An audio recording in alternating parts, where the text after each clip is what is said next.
ನಾನೀಗಾಗಲೇ ಭಾಳ ಸ್ಪಷ್ಟವಾಗಿ ಹೇಳಿದ್ದೀನಿ. ಈಗಾಗಲೇ 15 ದಿನ ಟೈಮ್ ಕೊಟ್ಟಿದ್ದೀವಿ. ಮಾಕ್ ರಿಸಲ್ಟ್ ಆದಮೇಲೆ ಸಹ ನಾವು ಆಪ್ಷನ್ ಎಂಟ್ರಿ ರೀಅರೇಂಜ್ ಮಾಡೋದಕ್ಕೆ ಬಿಡ್ತೀವಿ. ಆವಾಗ ಸಹ ಅವ್ರು ನಿರಂತರ ಪ್ರಕ್ರಿಯೆ ಇದು. ನಾಳೆ ಲಾಸ್ಟ್ ಡೇಟ್ ಅಂತನಲ್ಲ, ನಂದು first round option entry last date ಒಳಗಡೆ ನೀವು ಎಂಟ್ರಿ ಮಾಡಿ ನಿಮ್ಮ ಅರ್ಜಿನಲ್ಲಿ ನೀವು ವೆರಿಫಿಕೇಷನ್ ಸ್ಲಿಪ್ಪನ್ನು ಡೌನ್ಲೋಡ್ ಮಾಡ್ಕೊಂಡ್ರೆ ಆಪ್ಷನ್ ಎಂಟ್ರಿ ಮಾಡ್ಬೋದು. ಆಪ್ಷನ್ ಎಂಟ್ರಿ ಲಾಸ್ಟ್ ಡೇಟ್ ಆದಮೇಲೆ ನೀವು ಸರ್ಟಿಫಿಕೇಟ್ ತಗೊಂಡು ಬಂದರೆ ನಾನು ಎಲ್ಪ್ ಮಾಡೋದಕ್ಕಾಗಲ್ಲ. ಮೊದಲು ರೌಂಡಿಂದು ರಿಸಲ್ಟ್ ಪಬ್ಲಿಷ್ ಆದಮೇಲೆ ನಿಮಗೆ ಮತ್ತೆ ನಾನು ಯಾವುದೇ ಕಾರಣಕ್ಕೆ ನಿಮ್ಮನ್ನು ಸಿಸ್ಟಮ್ ಒಳಗಡೆ ಬಿಡೋದಕ್ಕಾಗಲ್ಲ.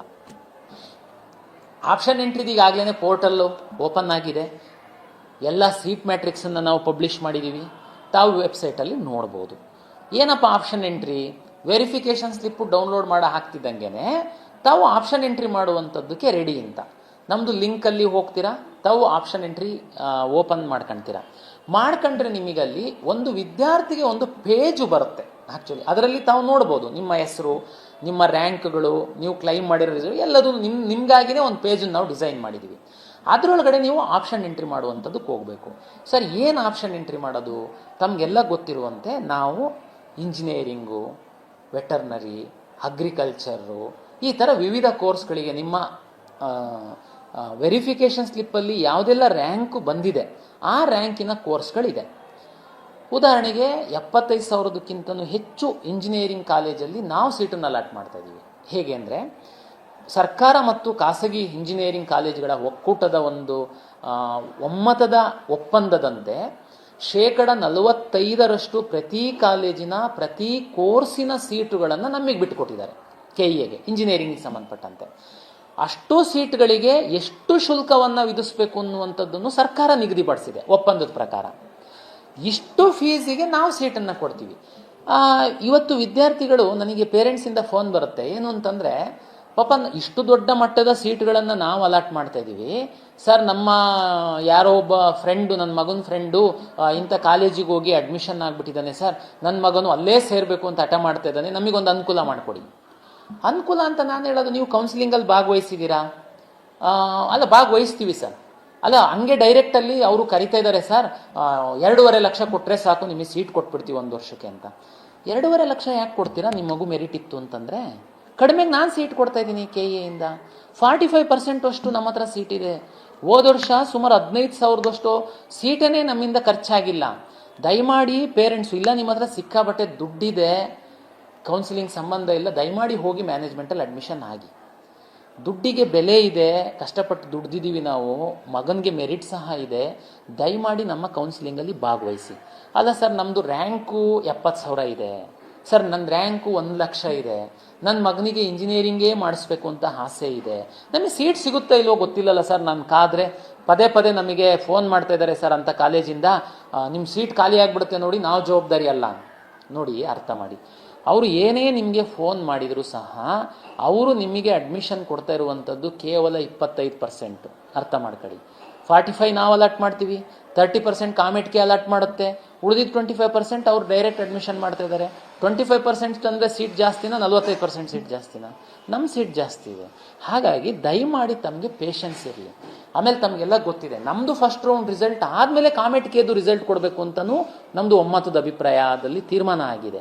ಹಾಗಾಗಿ ನಾನು ಪೇರೆಂಟ್ಸಿಗೆ 50,000 ಇದೆ ಸರ್, 75,000 ಇದೆ ಸರ್, 1 ಲಕ್ಷ ಇದೆ ಸರ್, ನನಗೆ ಸಿಗುತ್ತೋ ಇಲ್ವೋ ಅನ್ನೋದು ಗೊತ್ತಿಲ್ಲ, ದಯಮಾಡಿ KEA ವೆಬ್ಸೈಟಲ್ಲಿ ಹೋಗಿ ಹೋದ ವರ್ಷದ್ದು, ಅದರ ಹಿಂದಿನ ವರ್ಷದ್ದು ರ್ಯಾಂಕ್ಗಳ ಮಾಹಿತಿ ಇದೆ, ಕಾಲೇಜ್ ವೈಸು ಬ್ರ್ಯಾಂಚ್ ವೈಸು ಮಾಹಿತಿ ಇದೆ, ದಯಮಾಡಿ ತಾವು ಚೆಕ್ ಮಾಡ್ಕೊಳ್ಳಿ. ನಿಮಗೆ ಗೊತ್ತಾಗುತ್ತೆ, ಒಂದು ಐಡಿಯಾ ಬರುತ್ತೆ, ನನ್ನ ಮಗನಿಗೆ ಸಿಗುತ್ತಾ ಇಲ್ವಾ, ಎಂಥ ಕಾಲೇಜಲ್ಲಿ ಸಿಗುತ್ತೆ ಅಂತ. ಒಂದು. ಎರಡನೇದು, ತಾವು ಅಗ್ರಿಕಲ್ಚರ್ ಕಾಲೇಜು 100% ನಾವೇ ಅಲಾಟ್ ಮಾಡ್ತೀವಿ. ಯಾವುದು ಖಾಸಗಿ ಅಗ್ರಿಕಲ್ಚರ್ ಕಾಲೇಜ್ ಕಳೆದ 2 ವರ್ಷದಿಂದ ಒಂದು ಶುರುವಾಗಿದೆ, ಅದರಲ್ಲಿ ಮಾತ್ರ 50% ಮೆರಿಟೋರಿಯಸ್ ಸ್ಟೂಡೆಂಟಿಗೆ ನಮ್ಮಿಂದ. ಸರ್ಕಾರಿ ಅಗ್ರಿಕಲ್ಚರ್ ಕಾಲೇಜು, ವೆಟರ್ನರಿ ಕಾಲೇಜು ತಮ್ಗೆ ಗೊತ್ತು ಸರ್ಕಾರದ ಮಾತ್ರ ಇದೆ ಅಂತ ಅಂದ್ಕೊಂಡು ನಾವೇನೇ 100% ಅಲಾಟ್ ಮಾಡ್ತೀವಿ. ನೀವು ಯಾಕೆ ಅಂಥದ್ದೆಲ್ಲ ಇತ್ತು ಅಂತಂದರೆ ಸುಮ್ಮನೆ ಆ ಕಡೆ ಈ ಕಡೆ ಗಡಿಬಿಡಿ ಮಾಡ್ಕೊಂಡು ನೀವು ಹೋಗಿ ಯಾರೋ ಹೇಳಿದರು ನಾವು ಸೇರಿಬಿಟ್ವಿ, ದುಡ್ಡು ಕೊಟ್ವಿ. ಇನ್ನು ಕೆಲವರು ಹೇಳ್ತಾರೆ, ನೀವು ಅಡ್ಮಿಷನ್ ಆಗಿ ನಿಮಗೆ KEAಯಿಂದ ಸೀಟ್ ಸಿಕ್ತು ಅಂತಂದರೆ ನಾವು ನಿಮಗೆ ರೀಫಂಡ್ ಮಾಡ್ತೀವಿ. ನಾವಂತೂ ಜವಾಬ್ದಾರಿ ತಗೊಳಲ್ಲ. ನಾವಂತೂ KEAಗೆ ನಿಮಗೆ ಸೀಟ್ ಅಲಾಟ್ ಆದರೆ KEAಗೆ ತಾವು ದುಡ್ಡು ಕಟ್ಟಬೇಕು. ಆಮೇಲೆ ನೀವು ಕಾಲೇಜಿಗೆ ಹೋಗಿ ಅಡ್ಮಿಷನ್ ಆಗೋದಿರುತ್ತೆ. ನಾನು ಆಪ್ಷನ್ ಎಂಟ್ರಿ ಮಾಡಿದ್ದಕ್ಕೆ ಪೋಷಕರಿಗೆ ವಿದ್ಯಾರ್ಥಿಗಳಿಗೆ KEA ಕೌನ್ಸಿಲಿಂಗಲ್ಲಿ ಭಾಗವಹಿಸಿ ಅಂತನ್ನುವಂಥದ್ದಕ್ಕೆ ನನ್ನ ಒಂದು ಸಮರ್ಥನೆ ಏನು ಅಂತಂದರೆ, 45% ಇಂಜಿನಿಯರಿಂಗ್ ಕಾಲೇಜು ಸೀಟ್ಗಳನ್ನ ನಾವೇ ಅಲಾಟ್ ಮಾಡೋದ್ರಿಂದ ಹೈಯೆಸ್ಟ್ ಸೀಟು ನಮ್ಮ ಬಳಿ ಇದೆ. ತಾವು ಕೌನ್ಸಿಲಿಂಗಲ್ಲಿ ಭಾಗವಹಿಸಿ, ನಿಮ್ಮ ಒಂದು ಅದೃಷ್ಟ ಪರೀಕ್ಷೆ ಮಾಡ್ಕೊಳ್ಳಿ, ನಿಮ್ಮದು ರ್ಯಾಂಕ್ ಎಷ್ಟಿದೆ ಅಂತೇಳಿ. ನರ್ಸಿಂಗು ನಾವೇನೆ 20% ಸರ್ಕಾರಿ ಸೀಟ್ಗಳು ಖಾಸಗಿ ಕಾಲೇಜುಗಳಲ್ಲೆಲ್ಲ ನಾವು ಅಲಾಟ್ ಮಾಡ್ತೀವಿ. ಗೌರ್ಮೆಂಟ್ ನರ್ಸಿಂಗ್ ಕಾಲೇಜ್ 100%, ಖಾಸಗಿ ಕಾಲೇಜುಗಳ 60% ಸೀಟ್ ಸಹ ಹೈಯರ್ ಫೀಸಿಗೆ ನಾವು ಮಾಡ್ತಾ ಇರುವಂಥದ್ದಿದೆ. ಹಾಗಾಗಿ ತಾವು ದಯಮಾಡಿ, ಇನ್ನೇನು ತುಂಬ ದಿನ ಇಲ್ಲ, ನಾವೀಗಾಗಲೇ ಕೌನ್ಸಿಲಿಂಗ್ ಶುರು ಮಾಡಿಬಿಟ್ಟಿದ್ದೀವಿ. ಇನ್ನು ಸ್ವಲ್ಪ ದಿನದಲ್ಲೇ ನಮ್ಮದು ರಿಸಲ್ಟ್ ಸಹ ಬರುತ್ತೆ, ಮಾಕ್ ರಿಸಲ್ಟ್ ಬರುತ್ತೆ, ನಿಮಗೆ ಐಡಿಯಾ ಬರುತ್ತೆ. ಹಾಗಾಗಿ ತಾವು ನಮ್ಮಲ್ಲಿ ಆಪ್ಷನ್ ಎಂಟ್ರಿ ಧೈರ್ಯವಾಗಿ ಮಾಡಿ, ತಾವು ನಮ್ಮಲ್ಲಿ ಸಿಕ್ಕಿಲ್ಲ, ತುಂಬ ದೂರದಲ್ಲಿದ್ದೀವಿ ಅಂತಂದರೆ ನೀವು ತೀರ್ಮಾನ ಮಾಡೋದಕ್ಕೆ ಅವಕಾಶಗಳಿದೆ. ಜೊತೆಗೆ ಆಪ್ಷನ್ ಎಂಟ್ರಿನಲ್ಲಿ ಪ್ರತಿ ಬಾರಿ ವಿದ್ಯಾರ್ಥಿಗಳು ಭಾಳಷ್ಟು ಸರ್ ಆಪ್ಷನ್ ಎಂಟ್ರಿ ಹೇಗೆ ಮಾಡೋದು, ಮೇಲೆ ಹಾಕಬೇಕಾ ಕೆಳಗೆ ಹಾಕಬೇಕಾ, ನನಗೆ ಸರ್ ಹೋದ ವರ್ಷದ್ದು ರ್ಯಾಂಕನ್ನೆಲ್ಲ ಪರಿಶೀಲನೆ ಮಾಡಿದಾಗ ಇಂಥ ಕಾಲೇಜಲ್ಲಿ ಸ್ವಲ್ಪ ಬಾರ್ಡ್ರಲ್ಲಿ ಸಿಕ್ಕಿತ್ತು ಸರ್, ಹಾಗಾಗಿ ನಾನು ಈ ವರ್ಷ ಅದನ್ನು ಯಾವುದಕ್ಕೂ ಇರಲಿ ಅಂತ ನಾನು ಕೆಳಗಡೆ ಎಂಟ್ರಿ ಮಾಡಿ ಇಡ್ತಾ ಇದ್ದೀನಿ ಸರ್. ನೋ, ದಯಮಾಡಿ ನಮ್ಮ ಸಾಫ್ಟ್ವೇರ್ ಹೇಗೆ ವರ್ಕ್ ಆಗುತ್ತೆ ಸೀಟ್ ಅಲಾಟ್ಮೆಂಟು ಅನ್ನೋದು ತಮಗೆ ತಿಳಿಸೋದಕ್ಕೆ ಇಚ್ಛೆ ಪಡ್ತೀನಿ. ನಿಮ್ಮ ಮಗುಗೆ ಟಾಪ್ ಇಂಜಿನಿಯರಿಂಗ್ ಕಾಲೇಜ್ಗಳಲ್ಲಿ ಕಂಪ್ಯೂಟರ್ ಸೈನ್ಸ್ ಮಾಡಬೇಕು ಅಂತಿದೆ. ಕಂಪ್ಯೂಟರ್ ಸೈನ್ಸ್ ಸಿಕ್ಕಿಲ್ಲ ಅಂತಂದರೆ ENC, ಅದು ಸಿಕ್ಕಿಲ್ಲ ಅಂತಂದರೆ ಸೈಬರ್ ಸೆಕ್ಯೂರಿಟಿ ಮಾಡಿಸ್ಬೇಕು ಅಂತಿರುತ್ತೆ. ನೀವು ದಯಮಾಡಿ ಯಾವ ಟಾಪ್ ಕಾಲೇಜ್ಗಳು ತಾವು ಆಯ್ಕೆ ಮಾಡ್ಕೊಳ್ಳಿ, ಕಳೆದ ವರ್ಷದ ರ್ಯಾಂಕನ್ನು ಪರಿಶೀಲನೆ ಮಾಡ್ಕೊಳ್ಳಿ, ಈ ವರ್ಷ ನಿಮ್ಮ ಮಗು ರ್ಯಾಂಕ್ ಎಷ್ಟಿದೆ ಹೋಲಿಕೆ ಮಾಡಿ ನೋಡಿ. ಜೊತೆಗೆ ಟಾಪ್ ಕಾಲೇಜಲ್ಲಿ ಲಾಸ್ಟ್ ಇಯರಲ್ಲಿ ಸ್ವಲ್ಪ ಬಾರ್ಡ್ರಲ್ಲಿ ಮಿಸ್ ಆಗಿದೆ ಅಂತಂದರೆ ದಯಮಾಡಿ ಅದು ಫಸ್ಟ್ ಎಂಟ್ರಿ ಮಾಡಿ, ಲಾಸ್ಟಿಗೆಲ್ಲ ಮಾಡೋದು. ನೀವು ಪ್ರಿಯಾರಿಟಿ ಅರ್ಥ ಮಾಡ್ಕೊಳ್ಳಿ. ಫಸ್ಟ್ ಆಪ್ಷನ್ ಅಂದ್ರೇನು, ನನಗಿದು ಫಸ್ಟು ಬೇಕು, ಅದು ಸಿಕ್ಕಿಲ್ಲ ಅಂದರೆ ಸೆಕೆಂಡು, ಅದು ಸಿಕ್ಕಿಲ್ಲ ಅಂದರೆ ಥರ್ಡು, ಅದು ಸಿಕ್ಕಿಲ್ಲ ಅಂದರೆ ಫೋರ್ತು, ಈ ಥರ ಕಂಪ್ಯೂಟರ್ ನೋಡುತ್ತೆ. ಫಸ್ಟು ನೀವು ಎಂಟ್ರಿ ಮಾಡ್ತಿದ್ದಂಗೆ ಏನು ನೋಡುತ್ತೆ, ಒಂದು ಉದಾಹರಣೆಗೆ ಒಂದು ತಾವು ಎಂಟ್ರಿ ಮಾಡಿರುವಂಥ ಕಾಲೇಜಲ್ಲಿ 100 ಇಂಜಿನಿಯರಿಂಗ್ ಸೀಟ್ ಇದೆ. ಆ 100 ಇಂಜಿನಿಯರಿಂಗ್ ಸೀಟಲ್ಲಿ 50 ಜನರಲ್ ಮೆರಿಟಿಗೆ ಹೋಗುತ್ತೆ. ಅದರಲ್ಲಿ ಏನು ಕನ್ನಡ ಮೀಡಿಯಂ ರೂರಲ್ ಬರುತ್ತೆ, 50 ಆರಿಜೆಂಟಲ್ ವರ್ಟಿಕಲ್ ರೋಸ್ಟರ್ ಬರುತ್ತೆ. ಉದಾಹರಣೆಗೆ ನಿಮಗೆ ಜನರಲ್ ಮೆರಿಟಿಂದು 50 ಸೀಟಿಗಂತೂ ತಾವು ಎಲ್ಲದಕ್ಕೂ ಎಲಿಜಿಬಲ್ ಇರ್ತೀರಾ.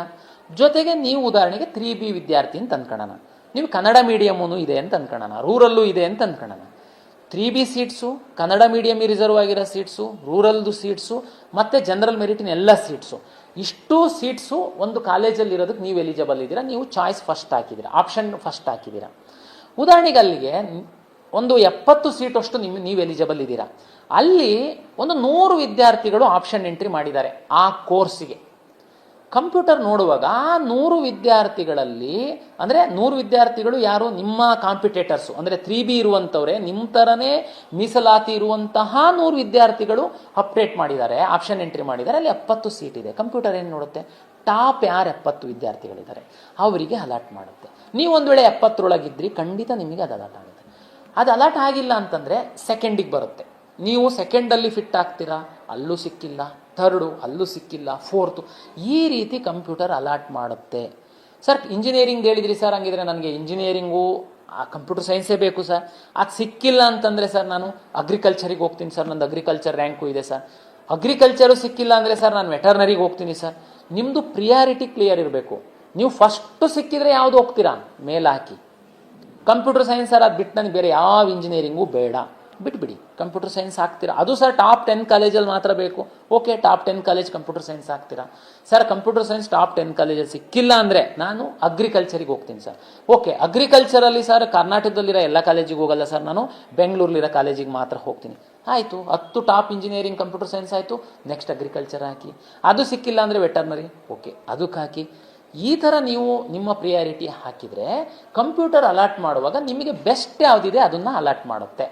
ಆಮೇಲೆ ಆಪ್ಷನ್ ಎಂಟ್ರಿ ಲಾಗಿನ್ ಓಪನ್ ಮಾಡ್ಕೊಂಡು ತಾವು ಈ ಹೋಮ್ವರ್ಕ್ ಎಲ್ಲ ಮಾಡ್ಕೊಳಕ್ಕೆ ಹೋಗಬೇಡಿ. ದಯಮಾಡಿ ತಾವು ಕಳೆದ ವರ್ಷದ ರ್ಯಾಂಕನ್ನು ಆಧರಿಸಿ ತಾವು ಸ್ವಲ್ಪ ಹೋಮ್ವರ್ಕ್ ಮಾಡ್ಕೊಳ್ಳಿ, ಬಿಳಿ ಹಾಳೆ ಮೇಲೆ ಎಲ್ಲ ಪ್ರಿಯಾರಿಟಿ ಬರ್ಕೊಳ್ಳಿ. ಆಮೇಲೆ ಲಾಗಿನ್ ಓಪನ್ ಮಾಡ್ಕೊಂಡ್ಬಿಟ್ಟು 10 ನಿಮಿಷದ ಕೆಲಸ ಓಪನ್ ಮಾಡಿ ಸಬ್ಮಿಟ್ ಮಾಡಿ ಒಂದು ಪ್ರಿಂಟೌಟನ್ನು ತೆಗೆದಿಟ್ಕೊಳ್ಳಿ. ಅಲ್ಲಿಗೆ ನಿಮ್ಮ ಆಪ್ಷನ್ ಎಂಟ್ರಿ ಮಾಡುವಂತಹ ಪ್ರಕ್ರಿಯೆ ಮುಗಿಯುತ್ತೆ. ಈ ಥರ ಒಂದು ಸಿಸ್ಟಮೆಟಿಕ್ ಮಾಡ್ತು ಅಂತಂದರೆ ನಿಮಗೆ best of the best college course ಸಿಗುವಂಥ ಅವಕಾಶಗಳು ನಮ್ಮಲ್ಲಿದೆ ಅನ್ನುವಂಥದ್ದು ನನ್ನ ಒಂದು ಮಾಹಿತಿ ತಮಗೆ ಪ್ರಾಧಿಕಾರದ ಒಂದು ಮುಖ್ಯಸ್ಥನಾಗಿ ವಿದ್ಯಾರ್ಥಿಗಳು ನಮ್ಮ ಮೂಲಕ ಭಾಗವಹಿಸಿ ನಾವು ತುಂಬ ಪಾರದರ್ಶಕವಾಗಿ ಮಾಡ್ತೀವಿ ಅಂತನ್ನುವಂಥದ್ದು ನನ್ನ ಒಂದು ವಿನಂತಿ ತಮ್ಮೆಲ್ಲರಿಗೆ. ಸರಿ, ಈ ಆಪ್ಷನ್ ಎಂಟ್ರಿ